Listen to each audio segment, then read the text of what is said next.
আটক হলমার্ক কেলেঙ্কারি তুষার আহমেদের সঙ্গে তার স্ত্রীর রাজকীয়ভাবে সাক্ষাৎ করেন। সিসি ক্যামেরায় দেখা যায় বেলা 12:56 তুষারের স্ত্রী কারাগারে প্রবেশ করেন।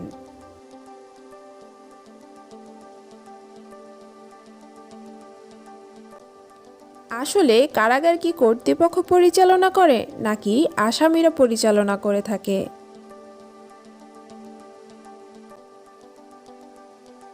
আর সরকারি কর্মকর্তা নিজেরাই আইনের প্রতি শ্রদ্ধাশীল নয়, এটা সরকারকে বৃদ্ধাঙ্গুল দেখানো।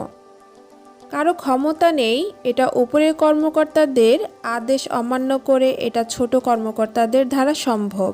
আসলে টাকা থাকলে তো অনেক কিছুই হয় আমাদের বর্তমান সমাজে, আর তাই এটাই আমরা দেখতে পাচ্ছি।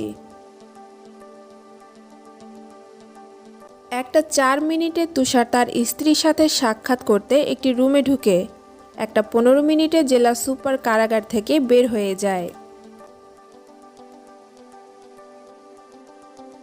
এরপর তুষার একটি কক্ষে ওই নারীকে নিয়ে ঘণ্টাখানিক সময় কাটায়। এসব অফিসাররা জানে এখানে সিসি ক্যামেরা লাগানো আছে, এরপরও এই ধরনের কাজ করতে পারে। তার মানে এরাও জানে দেশে আইন বলে কিছু নেই, আইন তাদের নিচে। তুমি দেখে না দিয়ে যেতে পারবে না, তাই মনে ভাবলাম যে এই লেখা তো শেষ লেখা না, লেখা তো আরো আছে। কারণ আমি যদি এই লেখা বলি যে না এটা আমাকে প্রুফ নিচ্ছে, আমি এখন ভিডিও নিল, ম্যাজিস্ট্রেট থাকলো, ম্যাজিস্ট্রেটের স্টেট কার্ড সুন্দর করে দিয়ে দিলাম। হ্যাঁ আমাকে জল করে নিচ্ছে, আমার এসিয়ার বার্ষিক প্রতিবেদন স্যার এই টাকা রেই করছে, আমার উপর টাকা রেই করছে। আমি কথা বলছি ম্যাজিস্ট্রেটকে, তার ম্যাজিস্ট্রেট তো রেকর্ডিং করছে, সবই তো আছে আমার কথা। আমি কথা এই মনে করেন পয়েন্ট আমি সবগুলো কথা, কারণ মিথ্যা কথা তো কারো বলিনি। কারণ যে জিনিসটা চিজ ঘটছে সেও স্যার, আমার তো কাউকে বাঁচানোর যেটা রিয়েল কথা।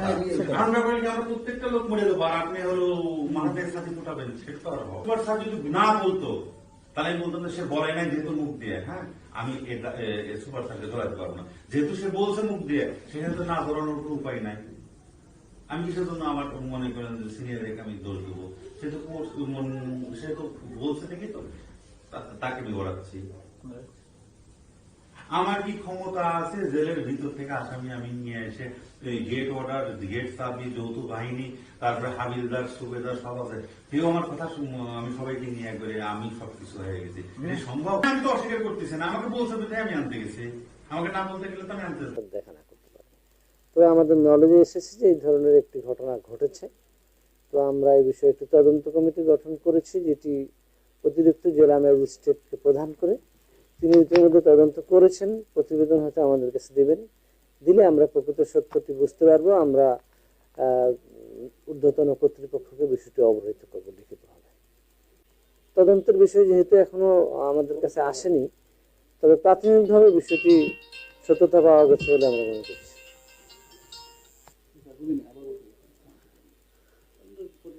তদন্ত প্রতিবেদন আসলে আমরা বিষয়টি বুঝতে পারবো, তবে প্রাথমিক সত্যতা আছে বলে আমরা মনে করছি।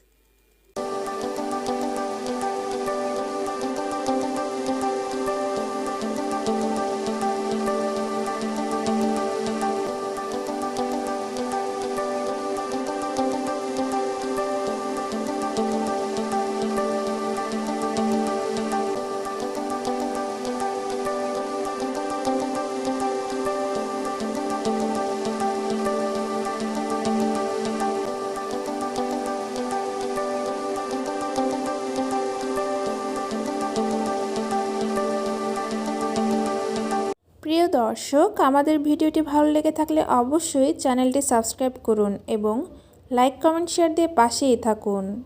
ধন্যবাদ।